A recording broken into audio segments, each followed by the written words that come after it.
3 ապրիլի 23-ին Թբիլիսիում կրկին հնչեց արդարության պահանջ, անցկացվեց ավանդական դարձած ջահերով երթը, նվիրված 1915 թվականի հայոց ցեղասպանության զոհերի հիշատակին։ Երթին մասնակցեցին հարյուրավոր մարդիկ, հիմնականում երիտասարդներ, ովքեր վարած ջահերով անցան քաղաքի փողոցներով, իրենց հարգանքի տուրքը մատուցելով անմեղ զոհերի հիշատակին և բարձրաձայնելով ճանաչման և դատապարտման պահանջը։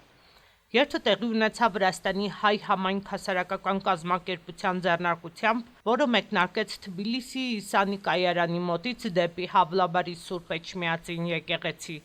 Երթի ավարտին մասնակիցները մոմեր վառեցին, լուռ աղոթքով հիշելով 1,5 միլիոն նահատակներին։